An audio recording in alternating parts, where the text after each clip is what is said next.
Welcome, everyone, to the C-Suite Sales and Marketing Perspectives podcast. I'm Steve McDonald, your host. And today we've got a very special guest with John Laughlin. Now, John, you are the CTO or the CEO, of CTI. And what we're going to talk about today, I'm going to let you explain your company a bit more, but you have a solution for clients that is very technical, very product oriented, but my goodness, our conversation here today is going to be very culture based, very relationship based, internally, externally. You have a focus on people and relationships that has grown your business for decades. And so I'd love to hear a little bit more about you and the company and your philosophy. And then we're going to jump right in and we're going to talk about the ways that we can take customer access challenges and we can break through things, even with things that are going on today, like AI and other dynamics that are happening today that are really changing expectations, changing the way that we sell, changing the way that we operate. But there's some real fundamentals that we just can't forget. And that's what we're going to get into. But I'd love to hear a little bit more about you before we start. Yeah, thank you. I appreciate it. Those are really kind words. Yeah, at CTI, we're really close to 40 years in the industry. We started out as a traditional audiovisual firm, and over the years, we developed into a lot more than that. We still do traditional audiovisual, but we're a very niche kind of organization. We work in the government, we work in the Fed space, we work in the Department of Justice. We work. Our broadcast systems are used in the NFL and collegiate sports.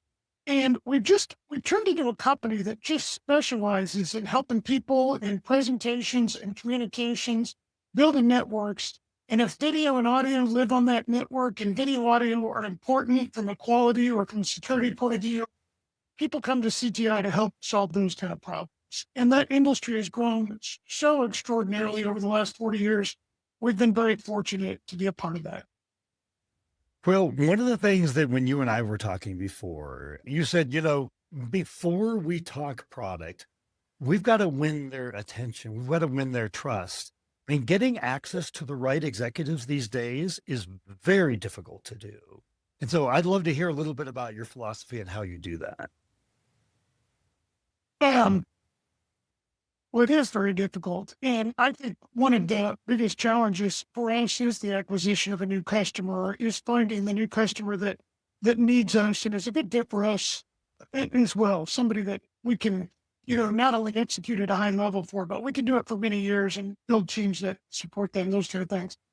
And getting their attention is quite difficult. There is no question that in today's environment, everybody is fighting for their attention. And because so many companies, not necessarily our direct competitors, but just anybody in the world, so many people are barraging the decision makers, whether it be with emails or phone calls or direct marketing campaigns. They're just beat to death with nonsense that they don't need. So it makes it difficult for them to realize that, sometimes there is a need to talk to CTI and or allow us into your organization. And the reason they should allow us into the organization is because when we get there, we're coming to help our customers succeed, to be better, to be more profitable, to solve real solutions and real problems. We're not really there trying to sell them things. Not that that's not important too, but we come from just a different perspective, and trying to get their attention and tell that story, it's challenging. Well, so here's what happens these days. The buyer is waiting longer and longer to want to talk to us, right? And they may be 70, 80% of the way through their buying journey when they actually want to talk to us. So our natural inclination is to start selling, right? We're finally in front of them. If they could only understand what we can do for them, but that short circuits something called trust, that short circuits the relationship. And what do you think about that? And I know you've got a big sales team and they're incredible technologists. They know the industry, they know the product, they know the technology. But what's your philosophy about how your sales team actually approaches the go-to-market? I think it really depends on how you get called into a potential opportunity. But when you're trying to create a new opportunity, you've got to be interested in that company. Like, why would they be interested in us if we don't demonstrate that we're interested in them? You need to learn something about the company. You need to know what they sell, what their problems are, what their challenges are. If they're publicly traded, you can go read wide open documents to what they're working on, those kind of things. You've got to be interested in them. And if you want them to trust us, nobody ever trusted you in your first meeting. You have to earn that trust. And each individual gets to decide what their level of trust is or how they're going to choose. The entry level person that walks in the door on their first day at CTI, they don't trust me. I haven't done anything to earn it.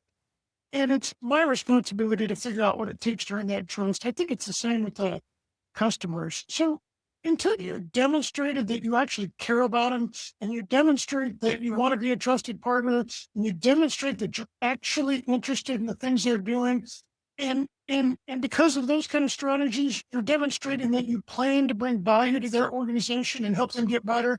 I think all those things have to happen first before you can expect to sell them anything.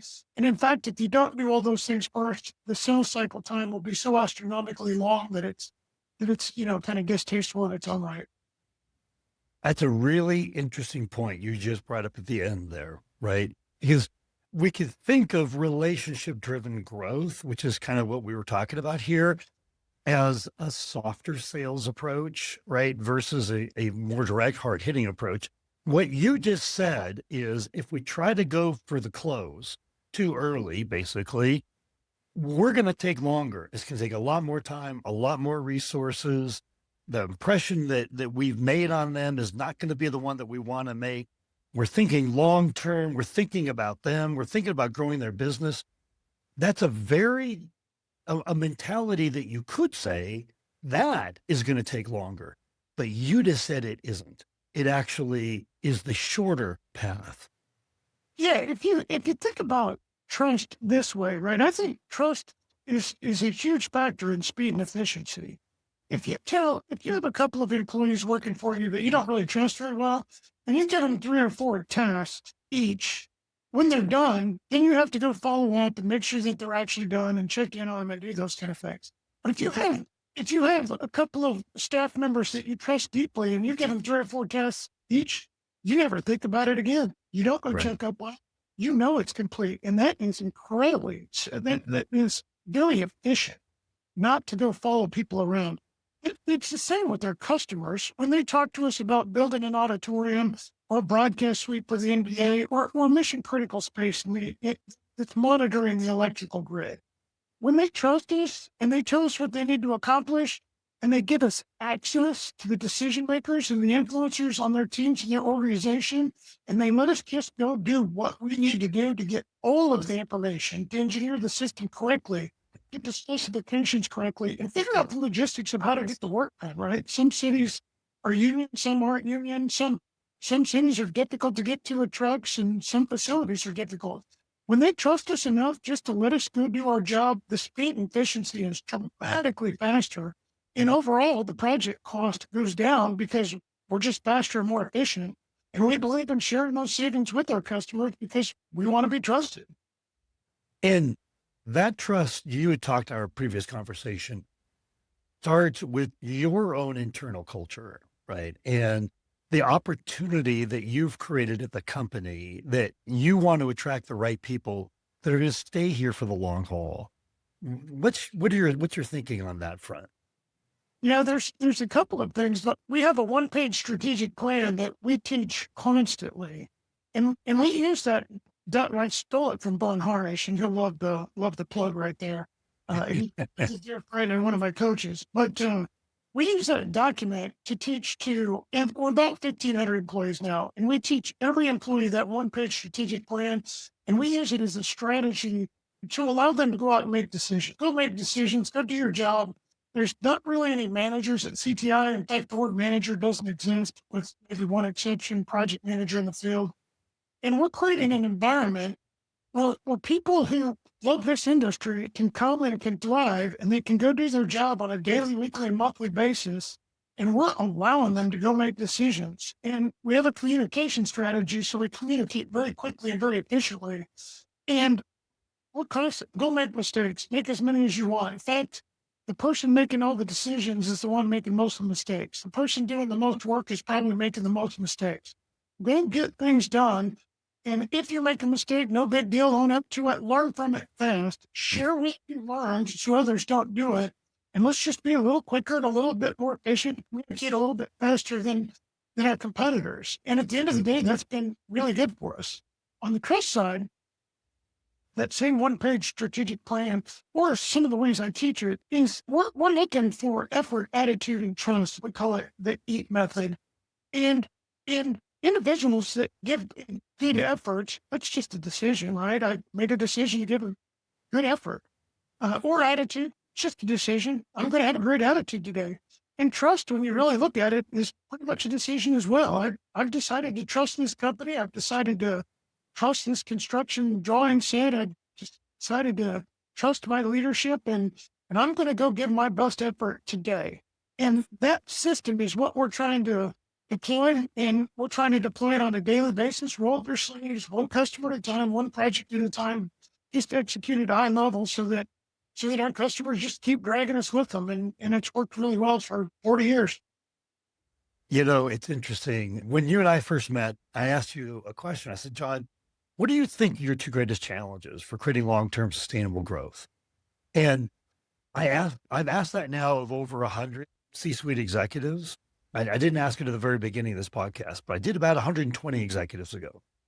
What's amazing, every single answer in the top 10 is internal challenge. It is addressed first internally. There may be an external component, but first and foremost, it's internal. Everything that you've been talking about here today is 100% within your control, right? It's how you operate your business. It's how you communicate inside of your business. It's how you create the culture inside of your business. It's how you decide to focus on trust and understanding your clients before anything else. How we used to live in the world, go back 20, 30, 40 years ago, and it was like the SWOT analysis, right? You know, and it was all about our competition, what was happening out there, and our threats and everything. But it's amazing when I ask C-suite executives today, our greatest challenges for growth are ourselves. And it seems like you've just got a culture and a system and a company that people want to come, they want to be a part of. They're passionate about the industry. They're passionate about helping their clients. And that seems the best way to optimize for revenue and growth. Am I getting that right? Yeah, you're right on target. I think it's important to be a student of the industry, and I think it's important to, you got to know who your competitors are and where the best customers are at and what's going on. Like, I think it would be short-sighted not to be a student and know those kind of things. But in a very short period of time, that's just not very relevant. What's actually relevant is how your team performs and how your people come together and how your people execute. And are your people, carry a level of discipline? Are they in the right places at the right time doing the right things? Are they there with the right tools? Did they get the right education on their way to that environment? And are they equipped to win today, right? Like, who got up in the morning and said, I don't want to win today? Like, I can't think of it's funny, CTI that doesn't want to win. And as leaders and coaches, I think we have a responsibility to set people up for success. And if you stay really focused on setting people up for success and getting them in the right mindset, then they'll go out and take care of your customers. And if they take care of your customers, the competition is not really your biggest challenge. That's not where your issue lies. You know, I don't know, but I can only imagine that when you're pitching business, that you're not the cheapest. You're not promising to be the quickest, the fastest, right? I was talking to a gentleman, he's a chief customer officer, and he had been talking to one of his clients. And that gentleman just put out an RFP and he said, everybody, I mean, everybody, they said that they checked every single box, right? And he said, the one thing that I wanted to know, the gentleman who was making the decision, he says, I just wanted to know what it was going to be like to work with them afterwards, what that experience was like. when things don't go right, when timelines get pressured, when they have to change the specs in the middle, right? How does your organization react? How do you roll with that? What kind of an experience is it like working with you?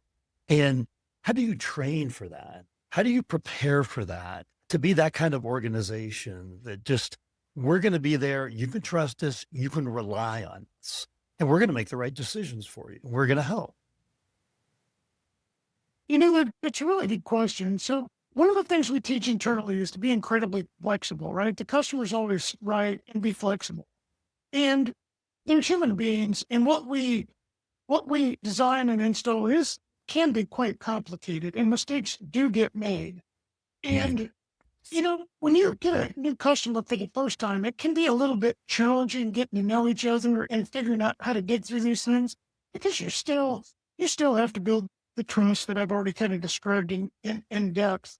But one of the things that I find about our very best customers is that they want us to be successful. They don't care if we make a profit. They want us to make a profit because they want us to be around for many, many years to take care of them. And if there's a mistake, they don't bludgeon us with the mistake. They stay involved in solving the mistake as quickly and efficiently as possible. And once you find, a book of business and set of customers that want you to be successful, and you combine that with the trust that I described, it just makes it easier to be faster and more efficient than your competition. And, one of the things you said in this question and describing this question, you guys aren't the cheapest. No, we're not. And, but we made enough the fastest. That's the one where I think we might be. And I'm not saying we're the fastest ones that ever lived, and I'm not saying there aren't things that can be done faster than us, but in general, we've got systems in place that just make us a little bit faster and a little bit more efficient than most of our competitors. And we stay really focused on being a little faster and a little more efficient, because when your project's in on time and on budget, which most of our customers want things to be on time and on budget.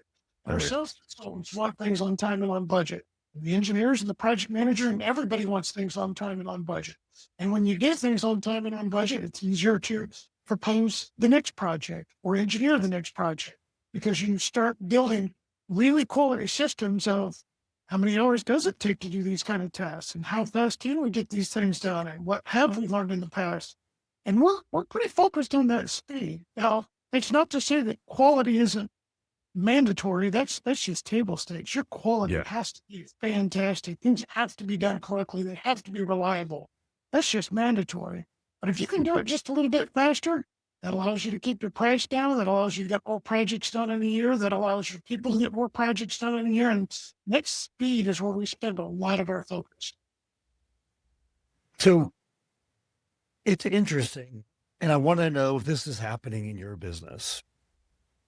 AI has done something that most clients in most industries expect, that they're going to get a higher quality output in shorter period of time. Right? They're going to get more, and they're going to get it faster. And that's the bar has changed. The expectation has risen. Is that happening in your industry? For sure. For sure. AI is making an impact. And I think it's at the very beginning stages of where it's ultimately going to go, but it's already making an impact at CTI. In the short term, it's not a 10, 20, 30% improvement across the board, anything like that. But the short-term impacts that we're getting that are quite interesting and very helpful is we make less mistakes. Like, you can just scour through an engineering document, or you can scour through quotes and engineering documents. And if you find a mistake, you can scour through hundreds and hundreds of them very, very rapidly to make sure that you don't duplicate those kind of things. It can help you order products the right time. One of the downsides to our industry and many industries is they just order products too early, and they sit in warehouses, and technology is like a pile of strawberries, right? The strawberries are pretty valuable day one, but a week later, not so much. Technology is not that much different. A month or two down the road, now you gotta unbox it and upgrade the firmware, and the warranties have gone downhill, and a new product's being released, and just gotta pay attention to these kind of details. And AI has really brought some tools in that have optimized us on those things. There were things we did well anyways, but now we're just a little faster and a little bit more efficient. And ultimately, what my goal on AI tools or optimization tools is that if we grow 20% a year for the, and I'm just making up numbers here, but if we grow 20% a year for the next 5 years, normally you'd have to increase your staff by 20% or, a little bit less, trying to optimize. But with AI tools, I want to grow the company to 20%, but only increase personnel by 5% or 10%. And I want that additional savings that you're going to generate to go to our customers and our employees so that both thrive in this space. And I think the AI tools are going to allow us to do those kind of things. I was just watching an interview with the former prime minister of the UK, and he was saying, I've been out, I've been talking to so many different CEOs. He said, here's what I'm hearing. Flat is the new. So in other words, expect growth with the same amount of people is exactly what you were just saying there. But what's interesting is your perspective is to help turn that into, how does that help our client? How does that help our employees? Because that's going to help the company, right? That's a good growth strategy for the company. How do the AI, the changes coming in, how does it help reinforce your human relationship first, human connection importance strategy as the CEO of the company? How does AI reinforce that human relationship stuff? How can it help? How can it Yeah, help? so one of the, I mean, this is at the simplistic level, but one of the cool things is you can learn using AI tools.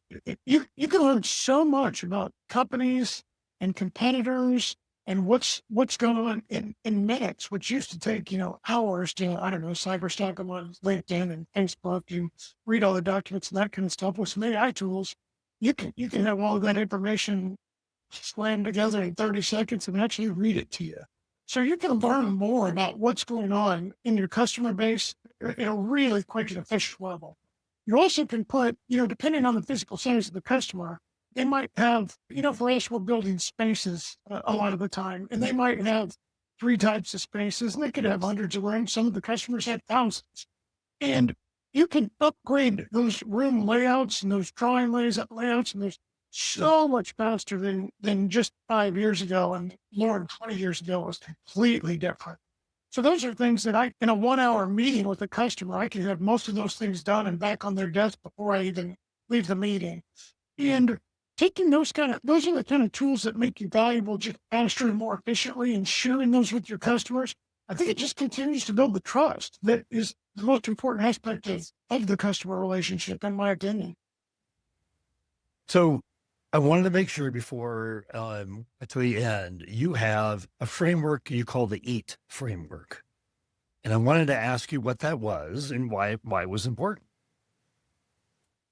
Effort, attitude, and trust, we believe, are the 3 key ingredients in virtually every relationship. So whether it's the entry-level technician that's just starting his career at CTI, or sales consultant that, has huge customers and has been doing it for 30 years, we believe that you have to have effort, attitude, and trust amongst each other on a daily basis, an hourly basis, a weekly basis. And any one day, if that breaks down, it's not the biggest deal. But if you can slam that together for years and decades and keep a group of people together long enough to do something meaningful, we think that's how you build long-term success. And our turnover is pretty low. COVID messed it up just a little bit at one time, but without that, our turnover is pretty low in comparison to the rest of the industry. It's pretty good, right? We measure those kind of things. And our acquisition of talent is pretty good. Some really talented people over the years have chose to come to CTI, and that makes us better. And we create a culture where if you want to be the best and you want to thrive, you got to have fun too. But you fit into that effort, attitude, and trust, and some other secret little sauces in the system, But we're trying to create a group of people that truly care about each other and truly care about the industry, and they want to win on a daily basis. And when you keep that as a main part of your culture and tell people, this is how it's going to work at CTI. And I teach this course constantly. This is how it's going to work at CTI. And if this is a good fit for you, welcome aboard. We're gonna love you very much. And if it's not a good fit for you, somebody's gonna follow you around until you either jump into the culture or you leave. And we're okay with either one. Just do it fast. We've covered so much territory here that I wanted to ask a final question.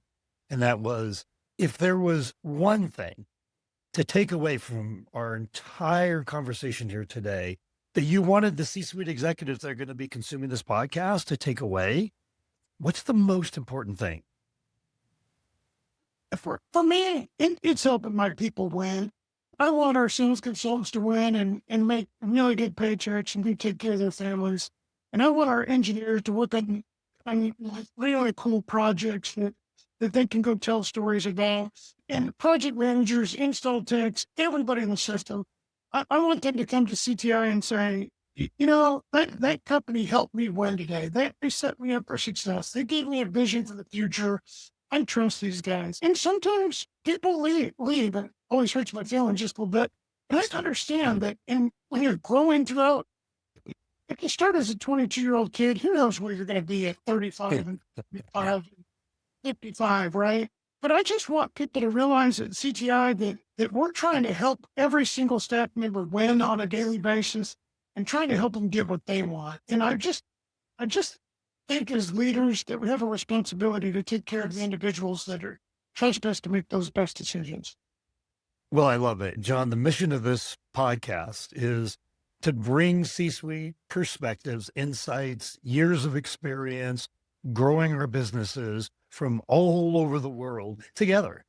And if we do it and we can all help each other, that's the rising tide that lifts all boats. And you were an amazing part of that rising tide today. And I just wanted to say thank you. Thank you for the time today and all of the wisdom. Well, I truly appreciate it. Thank you for the kind words and I appreciate what you've done for me today. Thank you, sir.